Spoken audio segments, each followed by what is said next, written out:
ప్రభునామమునకు స్తుతి కలుగునుగాక. దేవదేవుని మహాకృపను బట్టి మరొక ప్రభు దినము ఈ రీతిగా ఆయన సన్నిధిలో చేరి స్తుతించే కృపనిచ్చారు. దేవదేవునికే మహిమ ఘనత ప్రభావం చెల్లిద్దాం. ఈనాటి ధ్యానాంశముగా ఏర్పడిన వాక్య భాగంలో ఇర్మియా గ్రంథము. ఈ ఇర్మియా అనే ప్రవక్త, ఈ గురించి చెప్పాలి అంటే వాస్తవానికి దేవుని పరిచర్యలోనే ఉన్నాడు, దేవుని పనే చేస్తున్నాడు. కానీ దేవుడు దర్శించి వేరొక ప్రత్యేకమైన పనిని అప్పగించాడు. సాధారణ వ్యక్తి కాదు, దేవుడు అంటే తెలియనివాడు కాదు, దేవుని పనిలోనే ఉన్నాడు. కానీ ఇతని పట్ల దేవుని ఉద్దేశం ఏంటంటే, ఇది కాదు నువ్వు చేయవలసిన పని, ఇంతకు మించిన పని వేరొకటి నీకుంది అని ఆ పని అప్పగించారు. ఒక్కసారి మొదటి అధ్యాయము మొదటి వచ్చిన కిడితే చూడదైతే ఏమైనా అక్కడ ఏ దేశం అది? బెన్యామీను దేశం. యెహోషువ ద్వారా పంచబడిన ఆ దేశాల్లో బెన్యామీను దేశంలో ఒక పట్టణం ఉంది, గ్రామం ఉంది. ఏట గ్రామం పేరు అనాతోతు. ఈ అనాతోతు అనేది బైబిల్లో 3 సార్లు కనిపిస్తుంది. యెహోషువ గ్రంథంలో, మొదటి రాజుల గ్రంథంలో. ఏంటంటే ఈ అనాతోతు అనేది కేవలము లేవీయుల కొరకు లేదా యాజకుల కొరకు ఇవ్వబడ్డ గ్రామము కదా. అనాతోతు మోషేకి దేవుడిచ్చిన ఆజ్ఞను బట్టి ఇశ్రాయేలు పెనగోత్రముల వారు వారికి ఇవ్వబడిన దేశంలో లేవీయుల కోసమై, యాజకుల కోసమై కొన్ని గ్రామాలు ఇచ్చారు. యెరూషలేము దగ్గరలో ఉన్న గ్రామం ఇది. ఇది అనాతోతు. అందులో కేవలము యాజకులు, వారి కుటుంబాలు మాత్రమే ఉంటారు. ఎవరు? యాజకులు, వారి లేవీయులు. ఈయన ఉద్యోగం ఏంటి? ఈయన ఊరుకున్నాడా? వేరే పనిలో ఉన్నాడా?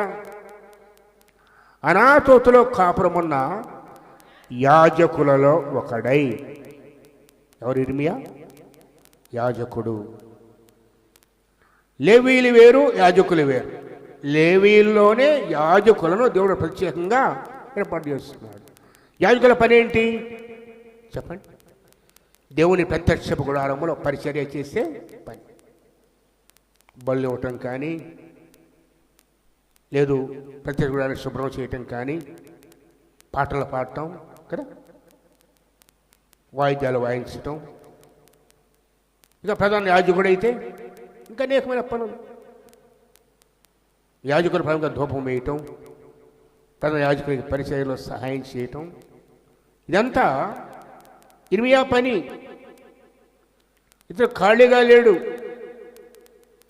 అనాతోతు అనే గ్రామమే అది యాజకుల పట్టణం. అది తన తండ్రి యాజకుడు, అతడు కూడా వారసత్వాన్ని బట్టి యాజకుడుగా ఉన్నాడు.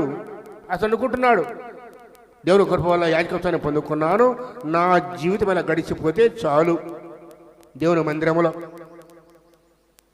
కానీ తల్లి గర్భములో ఉండగానే మనందరి పట్ల దేవదేవునికి ప్రత్యేక ఉద్దేశాలు ఉన్నాయి. నేను పదే పదే జ్ఞాపం చేస్తున్నాను, మళ్ళా గుర్తు చేస్తున్నాను. అకస్మాత్తుగానో ప్రమాదవశాత్తు మనం ఈ లోకంలో లేము.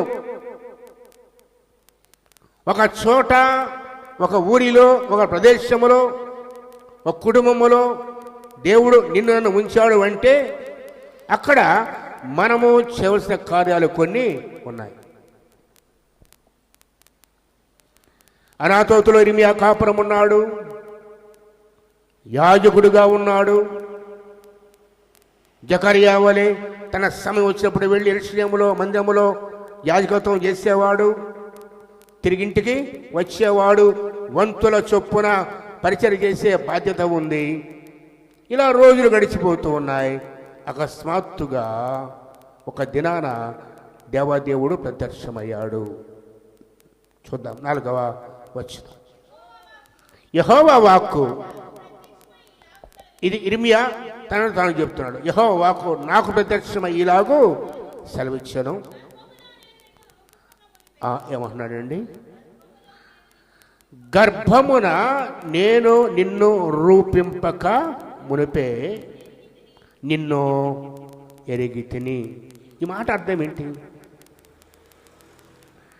గర్భములో మనము పడక మునిపే ఎరిగిన దేవుడు కదా. తల్లి గర్భములో మనము పడక మునిపే మన పేరు, మన జీవితము, మన పని దేవునికి తెలుసు. భయంకరంగా ఇచ్చే మాట తెలుస్తాయి. ఇది గర్భములో నేను నిన్ను రూపింపక మునిపే నిన్ను ఎరిగి తిని, నీవు గర్భము నుండి బయలు పడక మునిపే నేను నిన్ను ప్రతిష్ఠించి తిని. అంటే ప్రత్యేక పరిస్థితి. ఏ పని కోసం? యాజకునిగానా పని చేస్తున్నాడా? కాదు. ఇప్పుడు నువ్వు చేసే పని కాదు అది. నీకు ప్రత్యేకమైన పని కోసం నేను పుట్టించాను, నేను ప్రతిష్ఠించాను. ఏంటా పని? జనములకు ప్రవక్త. ఏంటది? జనములకు ప్రవక్త. యాజకుని పని వేరు, ప్రవక్త పని వేరు. రెంటికి చాలా తేడా ఉంది. యాజకుని పని అంతా కూడా రొటీన్. ఉదయాన్నే వెళ్ళాలి, బలు అర్పించాలి, ఉదయకాలం నైవేద్యము, సాయంకాలం నైవేద్యము, బలిపీఠము చక్కపరచాలి, దీపాలు వెలిగించాలి, ధూపం వేయాలి. ఇలా ఒక క్రమమైన పద్ధతిలో జరిగే పని యాజకుని యొక్క పని. ప్రభు అంటున్నాడు, నువ్వు యాజకునిగా కాదు నేను ఎన్నుకుంది, నీ తండ్రిని బట్టి, నీ వారసత్వాన్ని బట్టి, నువ్వు పుట్టిన కుటుంబాన్ని బట్టి, నీ గోత్రాన్ని బట్టి నీకు యాజకత్వం వచ్చింది. కానీ నేను నిన్ను గర్భములో ఉన్నప్పుడే ఒక ప్రత్యేకమైన పని కోసం ఎన్నుకున్నాను, ప్రతిష్ఠించాను, నేను ఎరిగి ఉన్నాను. ఏంటి ఆ పని అనగా జనములకు ప్రవక్త. ప్రవక్త అంటే అర్థం ఏంటి చెప్పండి? ప్రవక్త అంటే ఇప్పుడుండే ప్రవక్తలు కాదు, సో చెప్పేవాడు కాదు. ప్రవక్త అంటే మన ప్రవక్తలకు అర్థం ఏం తెలుసా? నీ పెళ్ళి ఎప్పుడు జరగాలి, నీ కూతురు పెళ్ళి ఎప్పుడు జరగాలి, లేదు నీళ్ళు ఎప్పుడు కట్టాలి చెప్పేవాడు ప్రవక్తలు మనకి. అది కాదు ప్రవక్త పని అంటే. దేవుడు మాట్లాడి నీవు వెళ్ళి నా ప్రజలతో ఇలాగో చెప్పు అన్నప్పుడు అది ఎంత కఠినమైన పని అన్న సరే వెళ్ళి చెప్పేవాడే ప్రవక్త. దేవుడు చెప్పమన్నది తప్ప మరొకటి చంపడానికి వీలు లేదు ప్రవక్త అంటే. తన సొంత మాటలో, తన దర్శనాలు, తన హృదయపు అనుభవాలు చొప్పున చెప్పేవి కావివి. దేవుడు దర్శించి నువ్వు వెళ్ళి చెప్పు అంటేనే చెప్పాలి. ఆయన మాట్లాడేదాకా మౌనంగానే ఉండాలి. రాజుకు చెప్పమని చెప్పాలి, పిల్లలు చెప్పమని చెప్పాలి, ప్రాణాపాయం అన్న చెప్పాలి. అంతెందుకు, మనకు తెలుసు బాగా ఎలియా ప్రవక్త గురించి. అతను చంపడానికి వెతుకుతూ ఉన్నారు కదా అహాబు, యెజబెల్. దేవుడు అంటాడు, నువ్వు వెళ్ళి అహాబును కలుసుకోపో, మరణానికి ఎదురుగా వెళ్ళమన్నాడు. దేవుడు చెప్తే వెళ్ళాల్సిందే ప్రవక్త. యాజకుల పనిలా కాదు. ఓ చోట ఉంటాడు, మంది కనిపెట్టుకొని ఉంటాడు, మంది పరిచర్య, క్రమముగా ఆరాధన, బలు అర్పించుట గడిచిపోతూ ఉంది. కానీ నేనెందుకు నందుకు కాదు, నిన్ను పుట్టించినందుకు కాదు, నీకు ఒక ప్రత్యేక పని ఇస్తున్నాను. నీవు జనములకు ప్రవక్తగా ఉండాలి.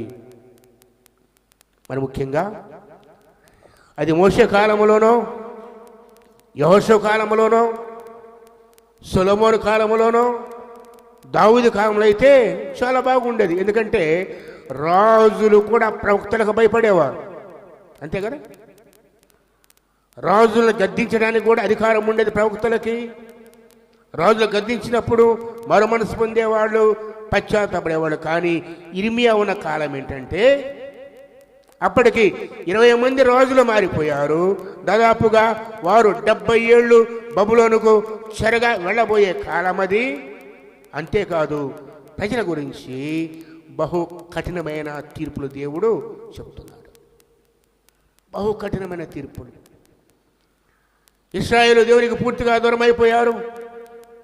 దేవుని భయం లేని ప్రజలు, దేవుని ఆరాధింపని ప్రజలు, వ్యర్థమైన దేవతల వెంట తిరుగుతున్న ప్రజలు. అంత మాత్రమే కాదు, రాజులు కూడా, దేవుడు ఎన్నుకున్న రాజులు కూడా. మరొక మాట చెప్తాను, అసలు ఇశ్రాయేలుకి రాజులు ఎలా వచ్చారు చెప్పండి? ఇశ్రాయేలుకి రాజులు ఎలా వచ్చారు? సమూయేలు గారు అంటారు కదా, సమూయేలుతో దేవుడు అంటాడు, వారు నిన్ను కాదు నన్నే విసర్జించారు, తమ్మును ఏలకుండా నన్నే విసర్జించారు. సకల జనుల మర్యాద అంటే అందరికి ఉంది కాబట్టి నాకు ఉండాలి. మరి విశ్వాసికి లేదు, దేవుని ప్రజలకు అన్నిటికీ తేడా అయింది చెప్పండి. యుద్ధం కలగగానే ఆనాటి వరకు వారి పక్షాన బైబిల్ రాయడం మాట, సైన్యములకు అధిపతి యెహోవా వారి పక్షాన యుద్ధము చేశాను కదా. మెరుపులు ఉరుములు మెరుపుగా మెండుగా పంపించి ఓడించాడు.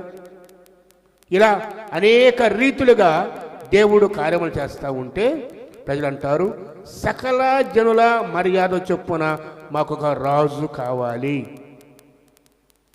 తమంతట తామే దేవుడు తమ్మును ఏలకుండా విసర్జించారు.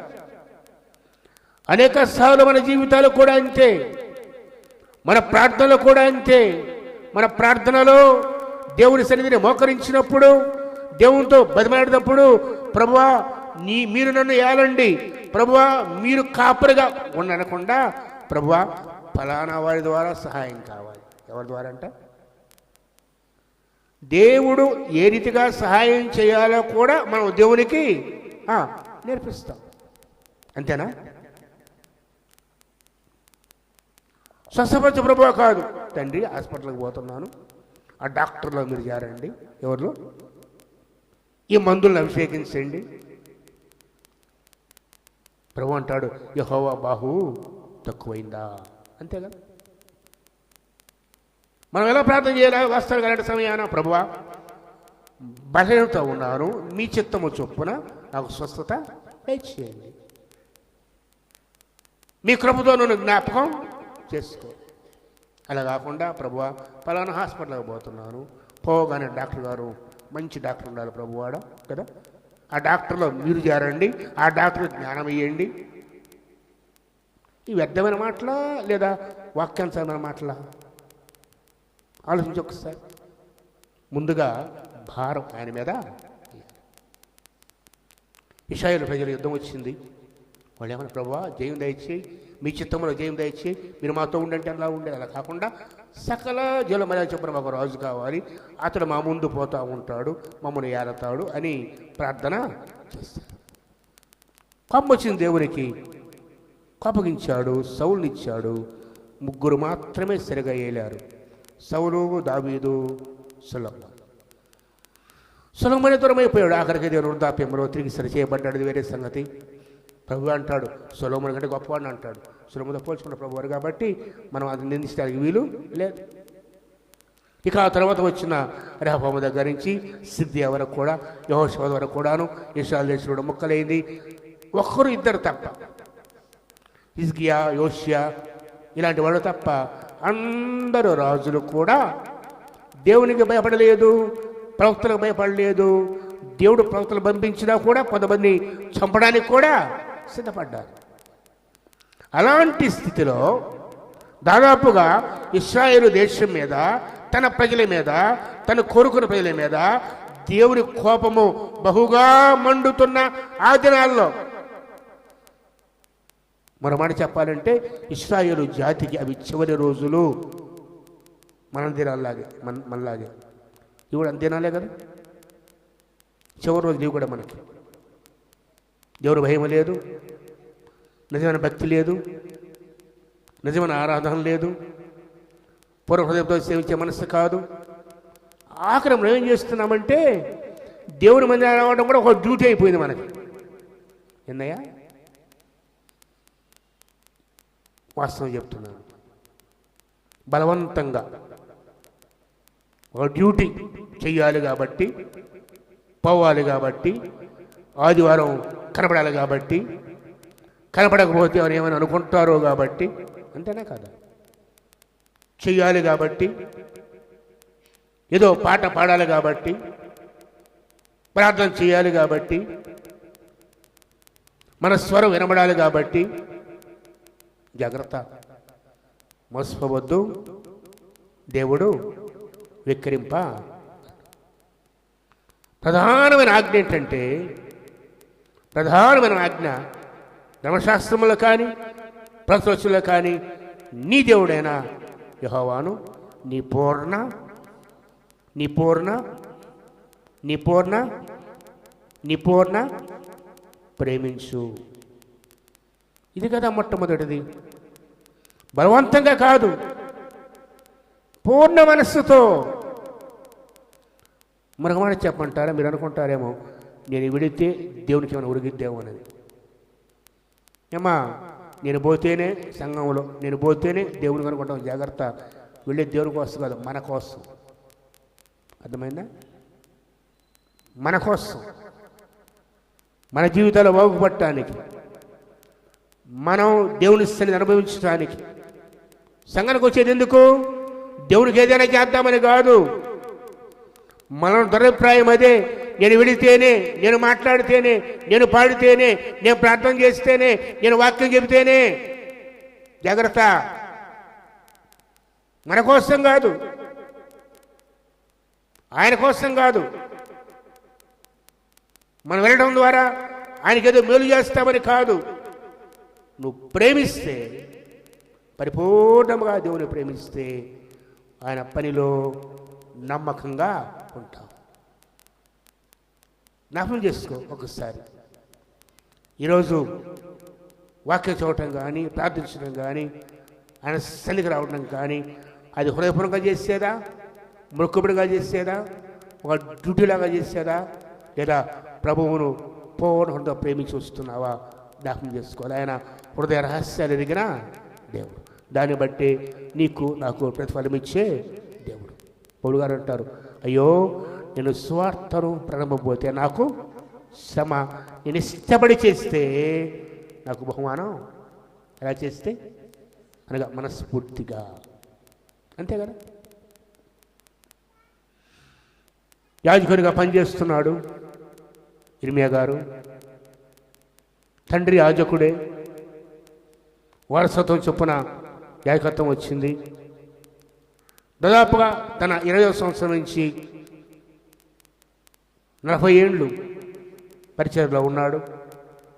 అనాథోతుల కాపురం ఉన్నాడు. అటువంటి సమయాన్ని అకస్మాత్తుగా దేవుడు దర్శించాడు. యెహోవా వాక్కు ప్రత్యక్షమైంది. దేవుడు మాట్లాడుతున్నాడు. ఎవరు మాట్లాడుతున్నాడు చూడదైతో 4వ వచనం. యెహోవా వాక్కు నాకు ప్రత్యక్షమై ఇలాగూ సెలవిచ్చెను, గర్భములో నేను నిన్ను రూపింపక మునుపే. మనకు బాగా తెలుసు. ఆది కాలంలో చూస్తే 3వ అధ్యాయంలో కానీ 2వ అధ్యాయంలో కానీ దేవుడు తన పోలిక చొప్పున. తీయడం ఒక్కసారి ఉన్నాయబడిందో, తీయడం ఒక్కసారి. ఆది కాండము 1వ అధ్యాయము 26. దేవుడు మన స్వరూపమందు మన పోలిక చొప్పున నరులను చేయదము, వారు సముద్రపు చేపలను, ఆకాశ పక్షులను, పశువులను, సమస్త భూమిని, భూమి మీద ప్రాకు ప్రతి జంతువును ఏలుదురుగాక అని పలికెను. దేవుడు తన స్వరూపమందు నరుని చాలు. మీరు అనుకుంటున్నారేమో, ఆనాడు ఆదాము హవ్వలను మాత్రమే తన చేత్తో సృజించాడని. అంతే కదా మనం అనుకునేది. ఇర్మియా గారి ద్వారా ప్రభువు మాట్లాడుతున్నాడు, నీతో నాతో కూడా మాట్లాడుతున్నాడు. గర్భములో నేను నిన్ను రూపింపక మునుపు. అంటే ఎవరు రూపించారు? రూపించడం అర్థం ఏంటి? రూపమిచ్చింది. ఎవరయ్యా రూపమిచ్చింది నీకు నాకు? చెప్పండి. ఎవరి రూపమిచ్చారు? ఒక వస్తువు తయారు చేస్తే,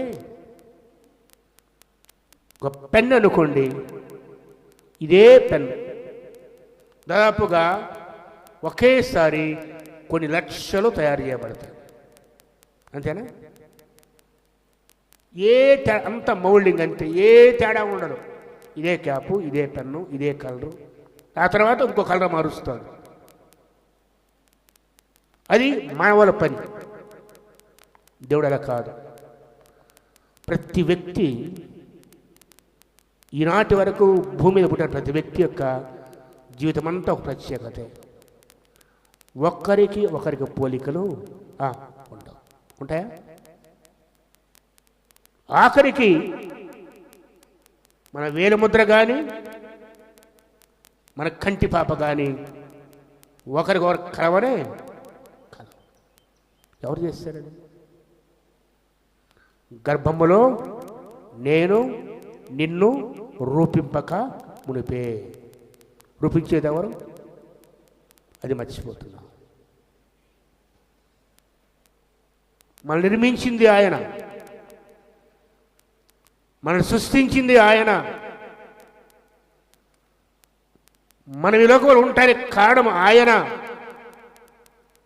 నీ తల్లి కాదు, నీ తండ్రి కాదు, నీ దేవుడు నిన్ను రూపించాడు, నీకు నాకు రూపం ఇచ్చాడు. ఒక ప్రత్యేకతలో, ఒక ప్రత్యేకమైన ఉద్దేశముతో ఈ లోకానికి ఇచ్చాడు ఆయన, ఈ లోకంలో ఉంచాడు ఆయన.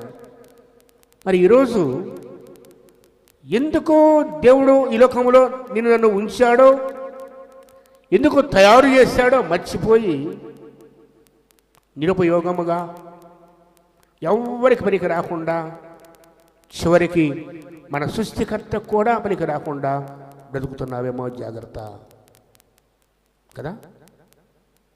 ఆ ఒక్క మాటే, గర్భములో నేను నిన్ను రూపింపక మునిపే నిన్ను ఎరిగి. అంటే ఆయన మనస్సులో నువ్వు ఉన్నావు. తల్లి గర్భంలో పడక మునిపే నిన్ను ఇలా చేయాలి అని ఆయన కొన్ని ఆలోచనలు ఉన్నాయి. మర్చిపోవద్దు. లోకంలో కష్టం కలగ కానీ, ఒక శ్రమ కలగ కానీ, ఒక ఇబ్బంది కలగ కానీ, ఒక లోటు కలగ కానీ దేవుని తిరస్కరించి, దేవుని దూషించి నా బ్రతికెందుకు అనుకుంటావేమో. ఇది కూడా దేవుని ప్రణాళికే. ఈ స్థితిలో ఉండడం కూడా దేవుని చిత్తమే. ఇలా మనం వెళ్ళటం కూడా దేవుని చిత్తమే. అది మర్చిపోయి గర్భములో మనం రూపుదిద్దక మునిపే మనం నిర్మించిన ప్రభువును ఆయన ఉద్దేశాలు మర్చిపోయి దేవుడు వ్యతిరేకంగా జీవిస్తుంటే అది మేలుకరమో కాదు. ప్రభు అంటున్నాడు, మన సృష్టికర్త చెప్తున్నాడు, నువ్వు గర్భములో ఉండగానే నేను నిన్ను ఎరిగాను. రెండవదిగా అంటాడు చూడండి. తర్వాత రెండవదిగా, నీవు గర్భము నుండి బయలుపడక మునిపే నేను నిన్ను ప్రతిష్ఠించి తిని. ప్రతిష్ఠ అంటే అర్థం ఏంటి చెప్పండి? ప్రతిష్ఠ అంటే ఒక పని కోసమై నిర్ణయించడం. మన ప్రతిష్ఠ అనేది దేవుని పని కోడతాం ఎక్కువగా. అలా కాదు, ఒక పని కోసమై దాన్ని అలా పెట్టేయటం ప్రతిష్ఠ.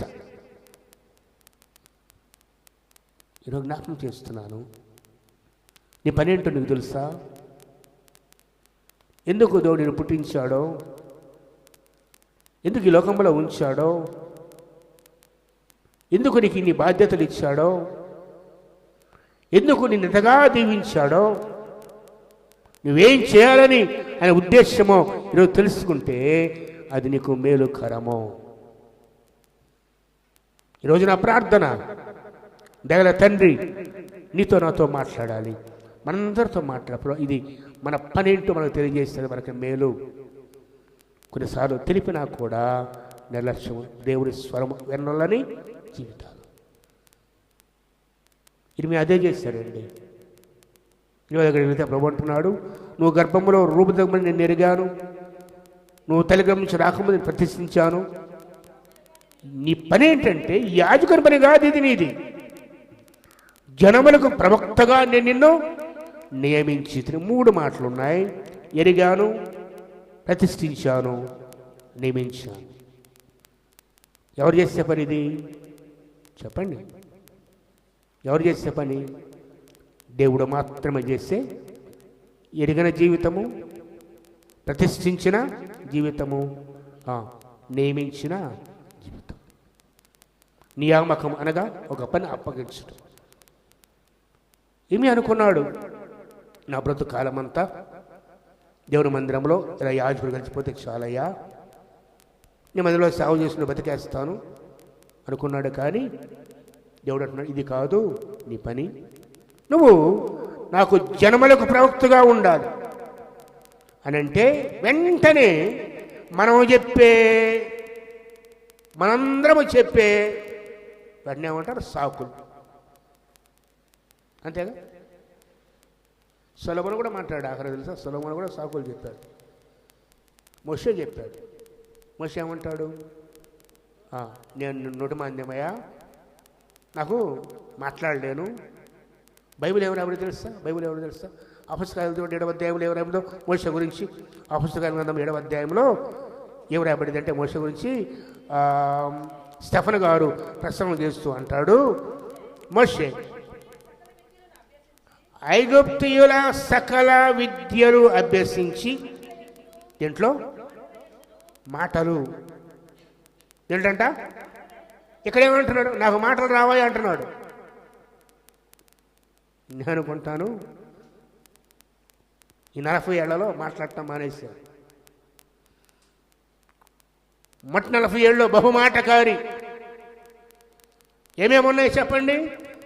ఐగుప్తుల సకల విద్యలు అభ్యసించి మాటల యందును కార్యముల యందును ప్రవీణుడై ఉండెను.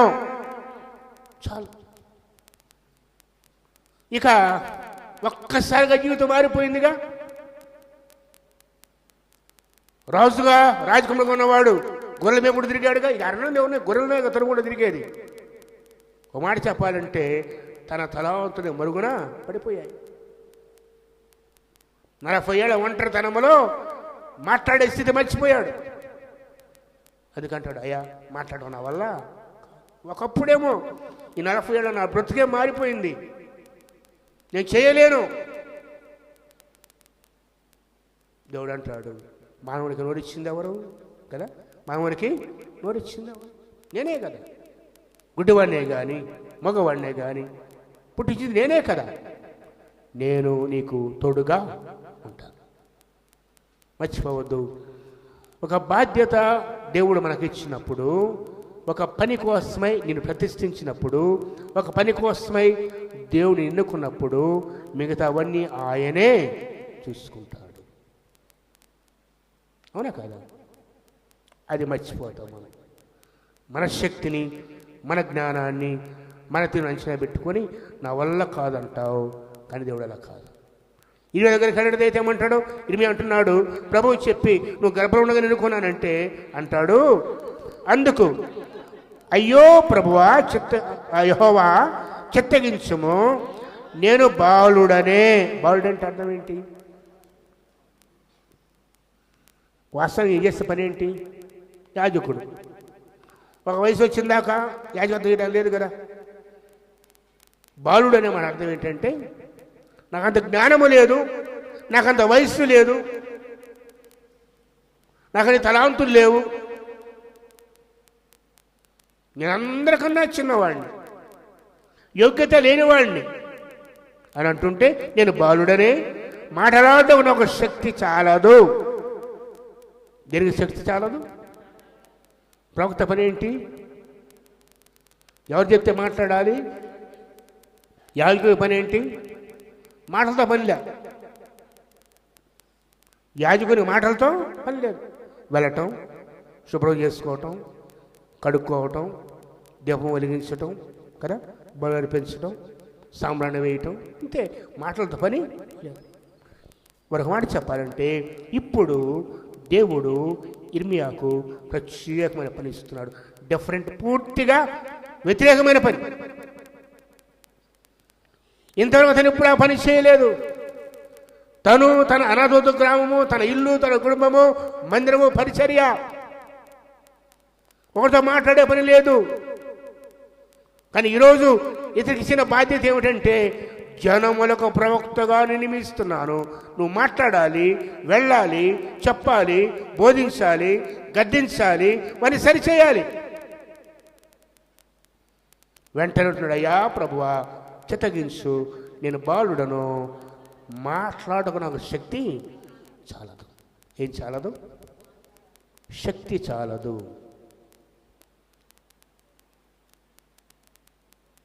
దేవుడు ఎన్నుకుంది ఎవరిని? మరొకటి చెప్తున్నాను, జ్ఞానుల్ని సిగ్గుపరచడానికి వెర్రివారి దేవుడు ఎన్నుకున్నాడు. బలవంతులు సిగ్గుపరచడానికి బలహీనుల దేవుడు ఎన్నుకుంటాడు. తెలుసా మీకు? దేవుడి ఎన్నిక ఎప్పుడు కూడా లోకానుసారమైంది కాదు. లోకం ఏముంటుంది? నీకు ఉద్యోగం కావాలా, నీకు ఇంటర్వ్యూ చేస్తాను, నీ తెలివిని పరీక్షిస్తాను, నీ జ్ఞానం ఉందో లేదో చూస్తాను, నువ్వు మాట్లాడగలవో లేదో చూస్తాను. ఇది లోకం అనే మాట. బైబిల్ అంటుంది, దేవుడు అంటాడు, జ్ఞానుల్ని సిగ్గుపరచడానికి వెర్రివారిని నేను ఎన్నుకుంటాను, బలవంతులు సిగ్గుపరచడానికి బలహీన నేను వాడుకుంటాను అంటాడు దేవుడు. అంతే కదా? జాగ్రత్తగా గమనించండి. మానవుని పద్ధతులు వేరు, మానవుని పద్ధతులకు దేవుని పద్ధతులు ప్రత్యేకంగా విరుద్ధమైనవి. అనేక అసలు అనుకుంటాం, నాలో ఏ యోగ్యత ఉంది ప్రభువా, నేను బలహీనుడిని, నేను బలహీనురాలిని, నేను పనికిరాను ప్రభు అంటాడు. ఆ పనికిరాను నువ్వే నాకు కావాలి. జ్ఞానం గలవాడిని ఎన్నుకుంటే ఆ జ్ఞానానికి ఘనత. అదే వెర్రివాడిని ఎన్నుకొని నేను వాడుకుంటే దేవునికి ఘనత. బలవంతుని ఎన్నుకొని బలంగా వాడుకుంటే వాడి బలానికి ఘనత. బలహీనుడిని ఎన్నుకొని వాడుకుంటే ఎవరి ఘనత? ఆ బలపరిచే దేవునికి ఘనత. అది దేవుని ప్రణాళిక. ఈరోజు జ్ఞాపకం చేస్తున్నాను, అనేక సార్లు ఇర్మియా గారి వల్ల మనం కూడా అడ్డం పడతాం. ఒక పని దేవుడు నీకు నాకు ఇచ్చినప్పుడు, అయ్యో ప్రభువా నాకు శక్తి చాలదు, నేను బాలుడను, నేను బలహీనుడను, నాకు శక్తి చాలదు ప్రభు అని ప్రభుతో మనం గోజారుతాం. మోసలాగా చేస్తాడు. ఆఖరి సొలొమోను రాజు కూడా అడిగిన తర్వాత, ప్రభువా నేను బాలున్నాయా, నాకు జ్ఞానము చాలదు, ఇంత గొప్ప రాజ్యాన్ని వేయాలంటే జ్ఞానం కావాలంటే ప్రభు జ్ఞానాన్ని ఇచ్చాడు కదా. మోషే అంతే, ఇర్మియా కూడా అంతే. అప్పుడు ఇర్మియాతో ప్రభు అంటున్నాడు, చూద్దాం వాక్యానికి వెళ్దాం. చూడదు, యెహోవా నాకు ఇలాగూ సెలవిచ్చాను, నేను బాలుడను అనవద్దు, నేను నిన్ను పంపువారు. పంపేది ఎవరు? ఎవరి దగ్గరికి వెళ్ళాలో, ఎక్కడికి వెళ్ళాలో, ఏం మాట్లాడాలో నేను చెప్తాను. నేను నిన్ను పంపువారి యొద్దకు నువ్వు వెళ్ళాలి. నీకు ఆజ్ఞాపించిన సంగతులన్నీ చెప్పాలి, వారికి భయపడొద్దు. నిన్ను విడిపించుటకు నేను నీకు తోడై ఉన్నాను. చాలు. నిన్ను విడిపించుటకు నేను నీకు తోడై ఉన్నాను. ఎవరు తోడుగా ఉంటారు? పిలిచిన దేవుడు, గర్భమున రూపించిన దేవుడు, ప్రతిష్ఠించిన దేవుడు, పనికి నియమించిన దేవుడు తోడుగా ఉంటాడు. అంతేనా? మరి ఆయన తోడుగా ఉంటే మనం భయపడాలా? నేను తోడుగా ఉంటాను అని చెప్పిన తర్వాత నువ్వు వెనకడుగు వేయాలా? లేదు కదా. మోషేతో చెప్పాడు దేవుడు, నేను నీకు తోడుగా ఉంటానంటే, కాదయ్యా నువ్వు పంపంటే కోప్పడతాడు దేవుడు. గుర్తుపెట్టుకో, ఆ తరువాత ఎప్పుడైనా ఎన్నడైనా దేవుడు మోషేని విడిచిపెట్టాడా? లేదు కదా, విడిచిపెట్టలేదు.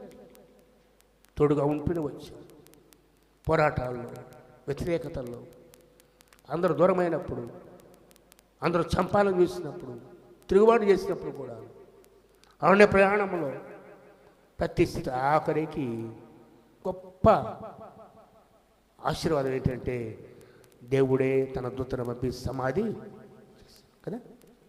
ఎవరు మోషే సమాధి చేసింది? ఎవరు? మిఖాయేలు దూత. ఎవరికి దక్కలేదండి ఆ ధన్యత. ఒక మహాకెరూబు ఎప్పుడు దేవుని సన్నిధి నిలిచి ఆయన పక్షం యుద్ధము చేసే మిఖాయేలు. ఆ దేవతతో వచ్చి మనకు సమాధి చేసింది. ఎంత గొప్ప ధన్యత. ఇదిగో తెలుసా, పిలుపుకు లోబడ్డాడు, దేవుని చేత సాక్ష్యం పొందాడు. ఏమని? నా ఇల్లంతటిలో నమ్మకమైన వాడు, భూమి మీద ఉన్న వారందరిలో మిక్కిలి సాత్వికుడు. దేవుడు ఇచ్చిన 2 సాక్ష్యాలు. ఎవరి గురించి? మోషే గురించి. ఒక్కసారి పిలుపుకు లోబడ్డ తర్వాత వెనుకడుగు వేయలేదు. వెనుకడుగు వేయలేదు. ఇర్మియా కూడా అంతే. మరి ముఖ్యంగా ఇర్మియా గారిని ఒక ప్రత్యేకమైన పద్ధతిలో దేవుడు వాడుకున్నాడు. ఇర్మియా గ్రంథం చదివారా మీరు ఎప్పుడైనా కూడాను? ఏమ్మా, ఇర్మియా గ్రంథం చదివారా? గుర్తుందా? చెప్పండి. ఇర్మియా గ్రంథం ఏముంటుంది చెప్పండి. ఒకటి చెప్పండి, ఒకటి చెప్పండి, ఒక్క మాట చెప్పండి చాలు, నేను నమ్ముతాను. మీరు చదివారు ఇర్మియా గ్రంథంలో దేవుడు ఇర్మియాని ఎలా వాడుకుంటాడు? ఆయన్నే ఒక స్పెసిమెన్గా పెడతాడు ఆయన. ఇదిగో 40 రోజులు కుడి పక్కే పండుకో, అవునా? 40 రోజులు ఎడమ పక్కే పండుకో. ఇదిగో ఈ ఆహారమే తిను. ఇదిగో సాయంకాలంగా నువ్వు ఇంట్లోంచి తలుపు నుంచి రావద్దు, గోడ కన్ను వేసి బయటికి రా. ఒక విచిత్రమైన పద్ధతిలో దేవుడు ఇర్మియాని వాడుకున్నాడు. ఒక మాదిరిగా ఉంచాడు దేవుడు ఇర్మియాని. అయితే ప్రజలు నమ్మలేదు, తిరస్కరించారు, చంపాలని చూస్తారు, అనేక సార్లు ప్రాణాపాయములు. కానీ దేవుడు తోడుగా. మరో సంగతి తెలుసా? క్రొత్త నిబంధన గురించి ప్రవచించిన మొట్టమొదటి ఆయనే. మెస్సే గురించి కూడా ఇర్మియా 37 చూడండి, 37 తీయండి. కొత్త నిబంధన గురించి చెప్పాడు ఆయన.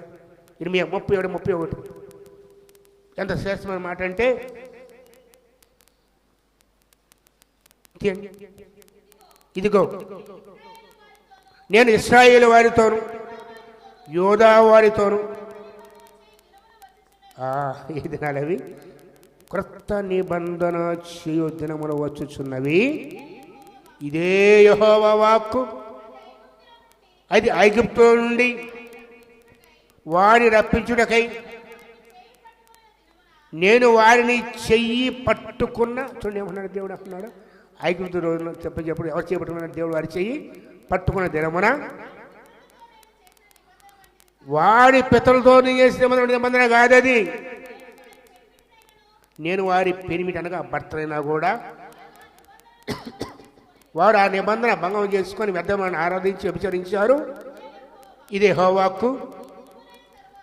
ఈ దినములైన తరువాత ఏంటవి? ఈ చెరైపోయిన తర్వాత నేను ఇశ్రాయేలు వారితోను యోధా వారితోను చేయబోయే నిబంధన ఇదే.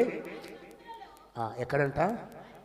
వారి మనస్సులలో నా ధర్మ విధిని ఉంచేది. అంతకుముందు రాళ్ల మీద ఉంది, అంతకుముందు 10 ఆజ్ఞలు రాళ్ల మీద ఉన్నాయి, ధర్మశాస్త్రం అంతా గ్రంథంలో ఉంది. ఇప్పుడు ఎక్కడ రాస్తాయి? ఇప్పుడు మన మీద, మన హృదయములో. ఈ కొత్త నిబంధన ఇది. వారి హృదయంలో రాస్తాను. చదువు తర్వాత వారి హృదయం మీద దాన్ని రాస్తాను. చాలు. యెహోవాకు ఇదే క్రొత్త నిబంధన ఎక్కడుంది? మన హృదయములో కదా. ఇర్మియా ద్వారా చెప్పడం మాట. ఎన్ని శ్రమలు పడతాడు, ఎన్నిసార్లు చంపాలని చూస్తాడు, చెరలోకి పోతున్నాడు, జాగ్రత్త, మారు మనసు పొందంటే పొందలేదు. ఈయన కొట్టాలని చూశారు, చంపాలని చూశారు, ఓ మాట చెప్పాలంటే ఈనాడు అంచె దినాలు ఎలా ఉన్నాయో ఆ ఇర్మియా దినాలు కూడా అలాగే ఉన్నాయి. వచ్చి అడుగుతారు, ఏం చెప్పారు దేవుడు? చెప్తే వినరు. మనం కూడా అంతేగా, ఆదివారం ఎందుకు వస్తాం? దేవుడు నాతో ఏం మాట్లాడతాడని వస్తాం. మాట్లాడిన తర్వాత ఇంటికి పోతుందని మర్చిపోతాం. మన బ్రతుకు మందే, మన జీవితం మందే. ఇదిగో ఈ రోజున ఈ వాక్యం ద్వారా నన్ను గద్దించాడు దేవుడు. నా జీవితాన్ని మార్చుకోవాలి, నా బ్రతుకు మార్చుకోవాలి, ఆయన సమీపంగా ఉన్నాడు, లేకపోతే ఆయన కోపం రగులుతుందని తెలిసినా కూడా మన జీవితాలు మారవు, మన బ్రతుకులు మారవు. ఆయన పదే పదే పిలుస్తున్నా కూడా వినాలని చెవులు, మందమైన చెవులు, వినాలని హృదయం, అది కఠినమైన హృదయం. అది ఎన్నిసార్లు గద్దించిన లోబడాలని జీవితము. జ్ఞాపకం చేస్తున్నాను. ప్రభు అంటున్నాడు, మనందరినీ మనము తల్లి గర్భములో రూపుదిద్దక మునిపే, ఆయన రూపించక మునిపే మనం ఎరిగిన దేవుడు ఆయన, మనం ప్రతిష్ఠించిన దేవుడు ఆయన. ఒక పని కోసమై నిన్ను నన్ను నియమించిన దేవుడు ఆయన. గుర్తెరిగావా పని? ఎందుకోసం నీకు నాకు ఆయుష్ ఇచ్చాడు, ఎందుకు నీకు నాకు నీ తలాంతులు ఇచ్చాడు, ఎందుకు నీకు నాకు నీ దీవెనలు ఇచ్చాడో గుర్తెరిగావా? ఇంకా గుర్తెరగకపోతే ఇకనైనా ప్రభువా నాతో మాట్లాడు, ప్రభువా నా బ్రతుకు గమ్యాన్ని తెలియజేయండి తండ్రి, నీకోసం నేనేం చేయాలో నాకు బోధించు ప్రభువా, చిత్తము నేనున్నాను అని చెప్పగలిగే జీవితాలు కావాలి. ఎవరా మాట్లాడారు చెప్పిన బైబిల్లో? చిత్తం నేను ఉన్నానని చెప్పి మాట ప్రభు ఇస్తే బాలుడైనా 3 సార్లు పిలుస్తాడు. ఏళ్ళు కూడా పరిగెత్తుకుని వెళ్ళాడు, అయ్యా పిలిచావాడిని, పిలవలేదు, వెళ్ళి పండుకో. 3వసారి మనం వచ్చి దీనికి యెహోవా పిలుస్తున్నాడని. ఈసారి నేను పిలిస్తే చిత్తము నీ దాసుడు ఆలకిస్తున్నాడు. ఆ మాట చెప్పగానే ఇక వరసన మొదలుపెట్టాడు ప్రభు. ఆ రోజు నుంచి మాట్లాడుతూనే ఉన్నాడు, మాట్లాడుతూనే ఉన్నాడు. జ్ఞాపకం చేస్తున్నాను, నీతో నాతో కూడా మాట్లాడే ప్రభు సిద్ధంగా ఉన్నాడు. దేని ద్వారా మాట్లాడతాడు? హెబ్రీ పత్రిక 1వ అధ్యాయము 3వ వచనం. ఒక్కసారి హెబ్రీ 1:1 తీయాలి బైబిల్ అందరూ కూడా. ఈరోజు నీకు మాట్లాడే ప్రవక్తలు కావాలి. పూర్వకాలమందు నానా సమయంలో నానా విధములుగాను ప్రవక్తల ద్వారా ఇర్మియా పోయి ఏం చెప్పాడు? ఇర్మియాతోటి నువ్వు వెళ్ళి మాట్లాడు అన్నాడు. నా ప్రజలతో మాట్లాడిన దేవుడు, ఈ దినముల అంతమందు ఎవరా కుమారుడు? ఎక్కడున్నాడు ఆయన? చెప్పాలి. వాక్యం. ఆది యందు వాక్యం ఉండెను, వాక్యము దేవుని వద్ద ఉండెను, వాక్యము ఆ వాక్యము శరీరధారి అయి కృపా సత్య సంపూర్ణుడుగా మన మధ్య నివసించెను. బయలుపరచబడిన వాక్యం అది. చేతుల్లో తినడానికి కాదు వాక్యం నీ చేతిలో. కనీసం ఆదివారము కూడా బైబిల్ తీయని వాళ్ళు ఉన్నారు లేరా? పట్టుకొస్తారు చేతితోటి మంచి మంచి బైబిళ్ళు, చిన్నవి పెద్దవి, పెద్దొచ్చు చిన్నొచ్చు, గోల్డెడ్జి కానీ మంచి బైబిళ్ళు ఉంటాయి. తీయటం వాళ్ళంటే కుదరదు. బైబిల్ చూస్తూ ఉంటాను, నేను చూస్తూ ఉంటాను. రెఫరెన్స్ చెప్తే తీరు నా మొహం సాయి చూస్తూ ఉంటాను. ఏం చదువుతాడు? చదివాళ్ళ సాయి చూస్తారు. నేనే కాదు, దేవుడు కూడా. నేనే కాదు, బైబిల్ ఆ పక్కన ఉంటుంది. ఏ పక్కన? ఎందుకు బైబిల్ నీ చేతిలో? ఓ మాట అడుగుతాను, నీ మనసాక్షిని అడుగు, నీ హృదయాన్ని అడుగు. ఎందుకంటే హృదయం అద్దం లాంటిది కదా. అద్దంలో ఎవరు కనపడతారు? పక్కడు కనపడతారా? అద్దం ముందు నిలబడితే మనమే కనపడేది. ఒకే ఒక మాట అడుగుతున్నాను. పోయిన ఆదివారం ఏ తారీఖు? 9 9వ తేదీ ఇదే సమయానికి ఆనందంలో ఉన్నాం. బైబిల్ చదివి సంకలం పెట్టుకుని వచ్చావు, పాట పాడావు, ప్రార్థన చేస్తావు, మళ్ళీ బైబిల్ తీసుకుని ఇంటికి పోయాడు. కొంతమంది మర్చిపోతున్నారు బైబిల్. అమ్మ కనీసం 2-3 బైబిల్ ఉన్నాయి లోపల, సంవత్సరాల తరబడి ఉన్నాయి. అంటే అసలు వాళ్ళ చేతుల్లో బైబిల్ ఉందని లేదు కూడా తెలియట్లా. కొంతమంది 3వ రోజు వస్తారన్న నా బైబిల్ ఉందని. ఎన్నో రోజు మరి ఎందుకు గుర్తొచ్చిందో ఆ రోజు మా బైబిల్? రాత్రి ఏమో నిద్ర పట్టలేకనో ఏమైనా బాగాలేక గుర్తొచ్చిందో బైబిల్. 3వ రోజు వస్తారు అన్న నా బైబిల్ పెట్టున్నాను ఏడా, జాగ్రత్తగా ఉందా? ఉంటుంది, మేమేం పాడు ఉంటుంది జాగ్రత్తగా. మళ్ళీ మేము దేవుని లెక్క చెప్పాలిగా కదా. 9వ తారీఖు వెళ్ళావు ఇంటికి, ఇవాళ తారీఖు ఎంత? 16. ఒకే ఒక ప్రశ్న అడుగుతున్నా, ఈ వారం రోజుల్లో ఒక్కసారైనా ఈ బైబిల్ బయటకు వచ్చిందా? పెట్టించు చోట నుంచి. నాకు చెప్పొద్దు, నేను అడగను, ఎందుకంటే నాకు చెప్తే రోయనం లేదు. ఒక్కసారన్నా పాటలు పాడతాంగా బాగా. మనం పాటలు పాడితే పర్లోకం దిగి వస్తుంది. ఎందుకు వస్తాయి? పర్లోకం. ఒక్కసారి పాటల పుస్తకం పెట్టి తీస్తే వారంలో మందిలో పాటలు పాడడానికి పాటల పుస్తకం ఏమా, మదిలో పాటలు పాడటానికి కానీ పాటల పుస్తకం. బైబిల్ తెచ్చుకోవడం ఎందుకంటే, మనకు బైబిల్ ఎందుకంటే ఆదివారం ప్రార్థనకు తీసుకెళ్ళటానికి. ఏంటిది? బైబిలు, పాటల పుస్తకం. దేనికి? ఆదివారం. ఎక్కడికి? ఇది కూడా లేకపోతే సిగ్గు ఉంటుంది కొంతమందికి. అది కూడా లేదు, ఏమి లేదు. మాట్లాడకన్నా వాటి గురించి మాట్లాడాలి. ఎప్పుడు మాడతావు ఇంకా? ఎప్పుడు మాడతావు ఇంకా? ఇంకెంతకాలం? ఎంతకాలం ఇలా గడిచిపోతారు మన జీవితాలు? కనీసం ఒక్కసారి కూడా నీ బైబిల్ చేత పట్టకపోతే వారం మధ్యలో, ఒక్కసారి కూడా నీ పాటల పుస్తకం బయటికి రాకపోతే, ఒక కీర్తనైనా నువ్వు పాడకపోతే రోజుకి, కనీసం ఒక అధ్యాయమైన చదవకపోతే, ఇంకో మాట ఒక చిన్న వాక్యమైన కండ చేయకపోతే, క్యాండలు ఉన్నాయి అందరిలో, మన పరిచర్య ఒక పరిచర్య, నా ఆశ ఏంది? కనీసం వాక్యమైన మనసులోకి వస్తారు ఆ రోజు. వాక్యం ఏమని లెక్క చెప్తాం దేవుని దగ్గర? ఏమని నిలబడగలము దేవుని దగ్గర? మనము ఎలా ఆయన నిలబడగలము? ఇందుక నేను నన్ను పుట్టించింది, ఇందుక నీకు నాకు ఆరోగ్యం ఇచ్చింది, ఇందుక ఇంత గొప్ప స్థితిని నీకు నాకు దేవుడిచ్చింది, ఇందుక రాత్రంతా ఆయన సన్నిధితో నీకు తోడుగా ఉంది, ఇందుక నీ ప్రక్కన 1000 మంది పడినా, నీ ప్రక్కన 10,000 మంది కూడినా నేను కాపాడింది ఇందుక. ఆలోచించు. ప్రేమతో జ్ఞాపకం చేస్తున్నాను. ఆయన రూపించాడు, ప్రతిష్ఠించాడు, ఎన్నుకున్నాడు, నియమించాడు. దాన్ని తప్పొద్దు, దేవునికి దూరం కావద్దు. లోకంలో ఎవరికైనా దూరం కానీ నష్టం లేదు. నీ సృష్టికర్తకు దూరం అయితే బ్రతకలేవు. నీ సృష్టికర్త నువ్వు తెలుసుకోలేకపోతే రేపేంటి నీ పరిస్థితి? నువ్వు ఎక్కడ ఉండబోతున్నావు? బాగుంది, 4 రోజులు చక్కడిచిపోతున్నాయి, అన్నిటికీ ఏం కుదవలేదు, సమృద్ధి ఉంది, నెమ్మది ఉంది, కుటుంబం ఉంది, బాగుంది.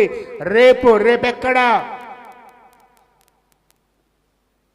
ఒక రోజు వస్తుంది కదా, అందరికి రావాలి ఆ రోజున. నీకు నాకే కాదు, ప్రతి ఒక్కరికి కూడా ఆ రోజు వస్తుంది. జరుగుతున్న బట్టి ఒక కొత్త పత్రిక ముద్రిస్తున్నాం. నిత్యత్వం ఎక్కడ అనే పత్రిక నెట్లో డౌన్లోడ్ చేసి తెలుగులో కలర్లో ప్రింట్ చేసి పంపిస్తున్నాం. ప్రభుత్వం బట్టి అంతకుముందు 5 నెలలకి 20 సంఘాలు పంపించాం పత్రికలు. ఈసారి నెలకు 100 సంఘాలు పంపిస్తున్నాం పత్రికలు. నెలకి 100 సంఘాలకి. ఈ 2 వారాల్లో 50 సంఘాలు పూర్తయి మళ్ళీ 2 సేవకుడు వస్తాడు, మళ్ళీ 50 పుస్తకాలు తీసుకెళ్తున్నాను. విశ్వసన పరిచర్య మన సంఘం ద్వారా ఏం లేదు. ప్రతి ఒక్కరి చేతిలో వాక్యం ఉంచాలి, సంఘాలు బలపరచాలి. ఈ 2 వారాల్లో 50 సంఘాలు లిస్ట్ రాసుకుని, ఏ సంఘాలకి లేవు లిస్ట్ రాసుకుని వస్తారు, కొన్ని నెంబర్లతో సహా. జరిగిపోతుంది సేవ.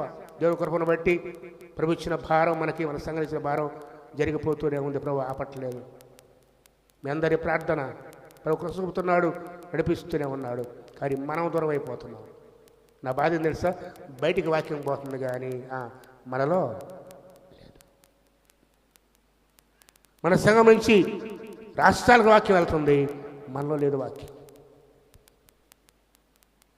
అందుకే ప్రకటనలు అంటాడు, చూస్తారా? తీయటి ప్రకటన 2వ అధ్యాయం 3వ వచనం, 3వ వచనం తీయడైతే 2:3. నీవు సహనము కలిగి నా నామనిమిత్తము అలయలేదనియో, భారము భరించి అలయలేదని నేను ఎరుగుదును. అయినా ఎంత శ్రమ పడుతున్నాం బయటికి పోవటానికి. ఎక్కడ పోవటానికి? స్వార్థ. బయట గుప్పలు ఇప్పుతున్నాం, కనుకరిస్తున్నాం, అన్న పని చేయంటున్నారు. మనకు మాత్రం మన ప్రేమ. ఇది మన గురించి. భారము శ్రమ చేస్తున్నాం, అలయలేదు, కొనసాగుతుంది. కానీ నీ మీద తప్పడు మోపుతున్నాను. ఏంటంటే మొదట నీకున్న ప్రేమ. ఎవరి గురించి? మన గురించి. వెళ్తున్న స్వార్థ బయటబడికి ఎక్కడికో. కానీ మనము మన ప్రేమను ప్రార్థన లేదు, వాక్యం లేదు, సహవాసం లేదు, మొక్కల జీవితం లేదు, కన్నీటితో గోజారి జీవితం లేదు. మన మాట చెప్పమంటారా? విజ్ఞాపన ప్రార్థన అనే మాట బైబిల్ ఎక్కడ ఉండదు. అదొక పరిచర్యలాగా, వరాలు తలాంతుల్లాగా. ఎందుకంటే అది ఖచ్చితంగా చేయాల్సింది కాబట్టి. అది వరమో లేదా ఒక తలాంతో కాదు. అది ప్రార్థన ప్రతి ఒక్కరూ చేయాల్సింది. వినుకుంటాను, ప్రార్థించే వరం నాకు లేదు, కృపావరాలు ఉన్నాయి, వాటిలో ప్రార్థన చెప్పాడా? లేదే. వాక్యం చేయడం చెప్పాడా? లేదే. కృపావరాలు ఇచ్చారండి. ఒక్కసారి మడకొంది పత్రిక 10వ అధ్యాయం కడదాం, ముగిస్తాను. మడకొంది పత్రిక 10వ అధ్యాయం తీయండి ఒక్కసారి. ఇట్లా ఏదో నీకు నాకున్నాయి. మడకొంది పత్రిక 10వ అధ్యాయం 12 కాదు, 12:4 చూడండి. కృపావరములు నానా విధములుగా ఉన్నవి, ఆత్మ ఒక్కడే. మరియు పరిచర్య అంటే ఏంటి? మనం చేసే పని నానా విధాలుగా ఉన్నాయి, ప్రభు ఒక్కడే. నానా విధములైన కార్యములు కానీ దేవుడు ఒక్కడే. అయినను దేనికోసమంట? కృపావరంలో దేవుడికి ఇచ్చాడు అంటే అందరి సంఘమంతటి లోకమంతటి ప్రయోజనము కొరకు, ప్రతి వానికి. కొంతమందికి కాదమ్మా,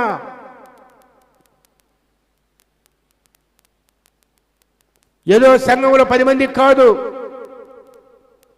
మనం అనుకుంటాం నాకే వరం ఇచ్చాడు, నా దేవుడు వచ్చి కూర్చొని ప్రార్థన కాసేపు కూర్చొని వాక్యం పోతే సార్లు కానీ నిద్రపోయి అనుకుంటావు. ప్రతివానికి, సంఘములో ప్రతివానికి ఆత్మ ప్రత్యక్షతను అనుభవపడుచున్నది. ఎలా అనగా ఒకనికి ఆత్మ మూలముగా బుద్ధివాక్యము, మరి ఒకరికి ఆత్మ మూలముగానే జ్ఞానవాక్యము, మరి ఒకరికి ఆత్మలనే విశ్వాసము, మరి ఒకరికి స్వస్థపరిచే వరము, మరి ఒకరికి అద్భుతాలు చేసే ఆ వరము, మరి ఒకరికి ప్రవచన వరము, మరి ఒకరికి ఆత్మలు వేచన, మరి ఒకరికి నానా భాషలను, మరి ఒకరికి భాష అర్థం చెప్పే వరము ఇవ్వబడ్డాయి. అయినను వీటన్నిటినీ ఆత్మ ఒక్కడే తన చిత్తము చొప్పున ప్రతివానికి ప్రత్యేక పంచి ఇచ్చాను. పంచిపెట్టడం అంటే ఏంది? పంచిపెట్టడం. 1000 రూపాయలు ఉన్నాయి, తలా 10 రూపాయలు ఎట్టిస్తారు. ఈ కృపావరాన్ని ప్రతి ఒక్కరికి పంచి ఎవరు? ఆత్మ. నీకు ఇలేదా? నాకు ఇలేదా? ఎవరుంది నీకు? చెప్పండి. కనీసం నీకు ఏమి ఇచ్చాడో దేవుడు బతుకుతున్నావు. అంతేనా? ఏ వరాన్ని దేవుడు ఇచ్చాడో కూడా తెలియకుండా ఇన్ని రోజులు గట్టి చేస్తున్నావు. రేపు అడుగుతాడు. ఎలా గురించి లెక్క ఏమని తెలుసా? ఒకరికి 5, ఒకనికి 2, ఒకనికి 1 తలాంతు ఇచ్చి వ్యాపారం చేయమంటే అది ఇచ్చినవాడు 5 సంపాదించాడు, 2 ఇచ్చినవాడు మరి 2 ఒకటి చూడడం చేశాడు. మనలాగా నీలాగా నాలాగా భూమిలో బాతి పెట్టాడు. ఒకరోజు వస్తుంది, ఆ దిన లెక్క అడుగుతాడు ఆయన. నువ్వు అంటావు ప్రభు అసలు నాకు ఇచ్చిన సంగతి నాకు తెలియదయ్యా, అన్యాయస్తుడా అంటాడు. ఏమంటాడు? జాగ్రత్త, దేవునితో తమాషలు కదమ్మా. కృప ఇచ్చిన దేవుడు నీకు ప్రార్థించే కృపనిచ్చి ఉండొచ్చు, విజ్ఞాపన ప్రార్థన పరిచయం ఇచ్చి ఉండొచ్చు, నీకు ఆత్మల భారం ఇచ్చి ఉండొచ్చు, నీకు ధైర్యం ఇచ్చి ఉండొచ్చు, నీకు సాక్ష్యం ఇచ్చే కృపనిచ్చి ఉండొచ్చు. నీకు వర్ధన మాట నిలబలుగుతావో నీ జీవితంలో దేవుడు చేసే మేలు ఒక్కరితో పంచుకున్నావా? జాగ్రత్త, మోసపోవద్దు. ప్రతివానికి పంచి ఇచ్చాడు. నీకు ఇచ్చాడు, నాకు ఇచ్చాడు. బుద్ధివాక్యము, జ్ఞానవాక్యము, విశ్వాసము, ప్రవచన వరం అది, భాషల వరం అది, కృపావరాలు అనేక రీతిలో ఒక్కొక్కటి తర్వాత అంటాడు. అందరు భాషలు మాట్లాడతారా? అందరు స్వస్థపరుస్తారా? అందరు ప్రశ్నలు చెప్తారా? కాదు. ఒకరు వారి సామర్థ్యాన్ని బట్టి ఒక్కొక్కరు ఒక్కొక్కటి ఇచ్చాడు దేవుడు. అందుకే పిలిచాడు, అందుకే రూపుదిద్దాడు. తెలంగాణలో ఉండకముందే నీ పట్ల ఉద్దేశం కలిగి ఉన్నాడు ఆయన. నిన్నుకున్నాడు, ప్రతిష్ఠించాడు. అవి పక్కన పెట్టేసి ఆ ప్రాణమా తిను, తాగు, సంతోషం, సంపాదించు, అధనవంతుల్లాగా తరాలకు సరిపోయిన ఆస్తి నీకుందా అనుకుంటున్నావు. జాగ్రత్త. లెక్కడికే దేవుడు ఆయన, లెక్కడికే దేవుడు ఆయన. ఈరోజు ఈ కొడుకు ముగిసి ఇంటికి వెళ్ళే లోపుగా దేవుడికి ఇచ్చాడో నీకు తెలుసుకోవాలి. నువ్వు మోకరించే ప్రభువా నాకు కృపవరం అవుతుంది, నాకు బయలుపరుచున్నాను, నన్నేం చేయమంటావు, ఎక్కడికి వెళ్ళమంటావు, ఏం పని చేయమంటావు ప్రభువా? ఇర్మియాని ప్రవక్తగా అభిషేకించాడు దేవుడు. పనిచ్చి వరకు ఉండలేదు. నేను నీకు తోడుగా ఉంటాను, నేను బలపరుస్తాను. నీ వెళ్ళమని అక్కడికి వెళ్ళాలి, నేను చెప్పవాడు చెప్పాలి. అయ్యో నువ్వు భయపడద్దు వాళ్ళకి. నేను జ్ఞాపకం చేసుకుని నీ పిలిపేంటి, నీ వరం ఏంటి, నీ కృప వరం ఏంటి?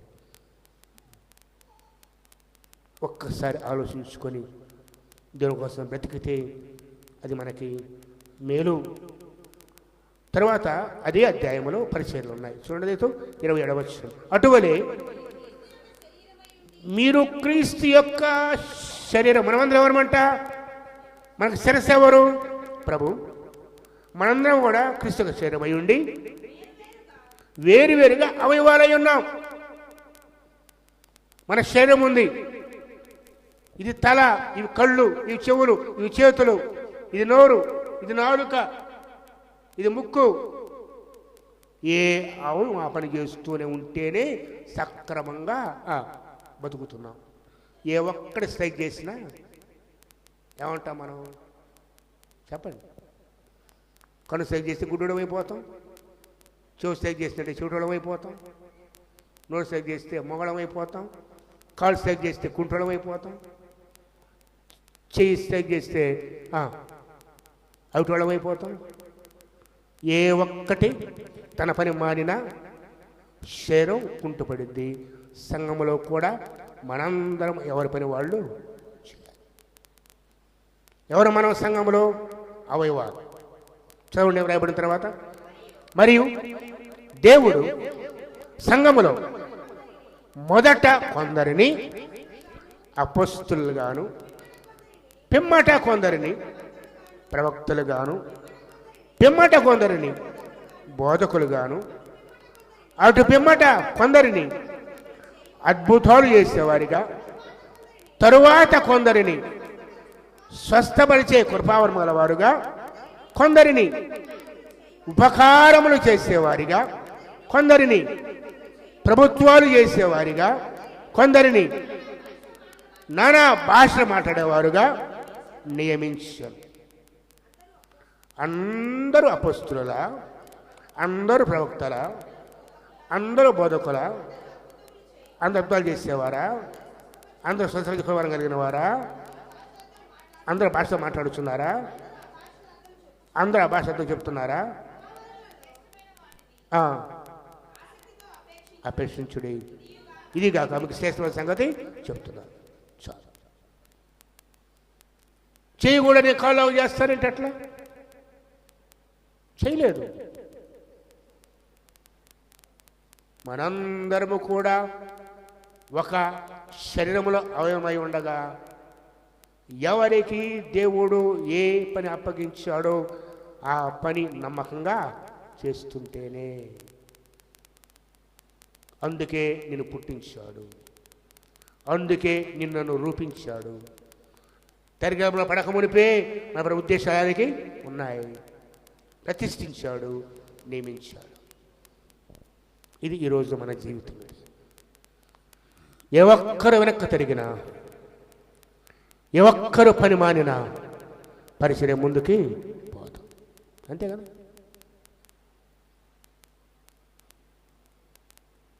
ఏ శరీరంలో అలసిపడ్డా తర్వాత చెప్పుకొస్తాడు, గుర్తు చేస్తాను టైం ఉంటే 11:30 చేయి నేను చేయి కాదు, నేను కాళ్ళు నేను చేయను పో అన్నట్టు కుదరదంట.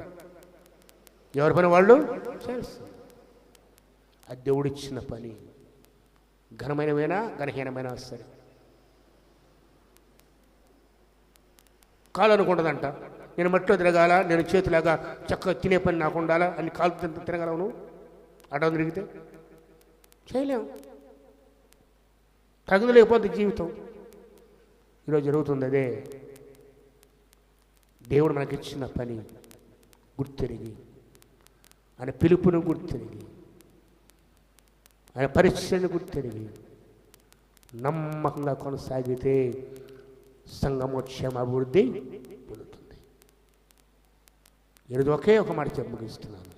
నీ పనేంటి? దేవుని ద్రాక్ష తోటలో నీ పనేంటి? ఆయన ఒక ద్రాక్ష తోట సత్తుగల భూమి మీద నాటాడు, దాన్ని కంచి వేసి కాపు కాస్తాడు. అది మంచి ద్రాక్షకాయలు ఫలిస్తూ ఉంటే మనం కారు ద్రాక్షలు కాస్తున్నాం. ఆయన ద్రాక్ష తోటలో కొందరిని కాపర్లుగా పెట్టాడు, కొంత నీరు కట్టడానికి, కొంత కలుపు తీయటానికి, కొంత కాపలా కాయటానికి ఒక్కొక్కరికి ఒక పని ఇచ్చాడు. ఈరోజు ఒకే ఒక ప్రశ్న, ఒకే ఒక ప్రార్థన మనం, ప్రభువా నన్నేం చేయమంటావు? ప్రభువా నన్నేం చేయమంటావు? నా పిలిపి ఏంటి ప్రభువా? ఎందుకు నన్ను ఇక్కడ ఉంచారు? ఎందుకు లోకంలో ఉంచారు? తల్లిగర్భంలో పడక మునిపే నా పట్ల ఉద్దేశం ఏంటి తండ్రి? నన్ను దేనికి ప్రతిష్ఠించారు? ఎందుకు ఎన్నుకున్నారు? నాకు బయలుపరచు ప్రభువా. ఆ రీతిగా బ్రతుకుతాను అని తీర్మానం చేసుకుంటే మన సృష్టికర్త నమ్మదగిన దేవుడు ఈ దినాన్ని సంధించి తన కోసం వాడుకుంటాడు. రక్షణ పొందావు, మరు మనసు పొందావు, కృపనిచ్చాడు దేవుడు. సంఘంలో చేర్చబడ్డావు. నీ ప్రేమను మొదటి ప్రేమను పోగొట్టుకోవద్దు. వాక్యాన్ని ప్రేమించాలి, సంధిని ప్రేమించు, దేవరాత్మను ప్రార్థించు, వాక్యం ధ్యానిస్తూ ఆయన కోసం బ్రతుకు. మరి ముఖ్యంగా క్రీస్తు ప్రత్యక్ష కొరకు ఎదురు చూడు. వస్తూ మనకందరికి ఏం తెస్తున్నాడు? ఆయన ఏం తెస్తున్నాడు? సిద్ధపరిచిన జీతము. వరకు పని చేయించుకోడు ఆయన, తెలుసా? సిద్ధపరిచిన జీతం తీసుకుని వస్తున్నాడు. ఆ మహిమల దినాన అందరం తెచ్చిస్తాడు ఆయన. సిద్ధపడు, నమ్మకంగా కొనసాగు. ఈమె యాజకుడే, ఈ పని కాదు నీది. నువ్వు గమనినప్పుడు పిలిచిన పని వేరని పిలిచి పనిచ్చాడు. మరి గొప్ప సంగతి ఏంటంటే ఎన్ని శ్రమలు వచ్చినా కూడా చివరి వరకు తన పని కొనసాగిస్తూనే ఉన్నాడు. ఆఖరికి చెరసాల్లో వేయబడ్డాడు. క్లేశాన్న పానములు, తిండి లేని స్థితి, గంజి నీళ్లు, భయపడలేదు. కఠినమాటలు చెప్పాల్సి వచ్చాయి, తీర్పు చేయాల్సి వచ్చింది. ప్రజలందరూ ద్వేషించారు. ప్రజలందరూ ద్వేషించిన ప్రభు ప్రేమించడం మానుకోలేదు కదా. ఆయన కృప తోడుగా అసలు చచ్చిపోయాడు అనుకున్న వ్యక్తిని తిరిగి గోతులో వేయబడ్డాడు, బావిలో వేయబడ్డాడు. ఆహారం నీళ్ళు లేకుండా బ్రతికించాడు దేవుడు. ఎందుకంటే ఆ పని ఇచ్చింది ఆయన. జ్ఞాపకం చేస్తున్నాను. ఉద్యోగాలు ఉన్నాయి, వ్యాపారాలు ఉన్నాయి, చక్కగా సాగు అనుకుంటున్నావేమో. ఆరోగ్యం ఇచ్చాడు, పనికి పోతున్నాను, నాకెంత కొనుక్కుంటున్నావేమో. అదవంతుడు అన్నాడే, నీ కూడా కొదువుగా ఏంటది? ప్రభు బాల్యం నుంచే అదే ప్రేమించి నీ కోడు కొద్దుగా ఉంది, నీ వచ్చి నన్ను వెంబడించు. ప్రభుని వెంబడించకపోతే ఎన్నున్నా అన్ని దండగే. ప్రభు పని లేకపోతే ఏ పని చేసే ప్రయోజనం లేదు. ఈ లోకంలో చేసే ప్రతి పని నశించిపోద్ది, విడిచిపెట్టి వెళ్ళిపోవాలి. ఇక్కడే జీతము, ఇక్కడే బహుమానము, ఇక్కడే పేరు. నిత్యత్వంలో పేరు కావాలి అంటే, నిత్యంలో బహుమానం కావాలంటే, నిత్యత్వంలో పేరు రాయబడి ఉండాలి అంటే దేవుని పని ఒక్కటే మార్గం అని చెప్పిన పని. ఇది ముందైనా మనసు మార్చబడి గద్దెంపబడి ప్రభువులకు లోబడి ఆయన కోసం జీవిద్దాం. ఆయన శ్రమలకు అవయవాలుగా ఏ పని కోసం అని ఎన్నుకున్నాడో ఆ పనిలో కొనసాగుదాం. ప్రభు కృప చూపి కనికరించును గాక. అట్టి కృప పరిశుద్ధాత్మ దేవుడు మనకు దయచేయును గాక. ప్రార్థించుకుందాం.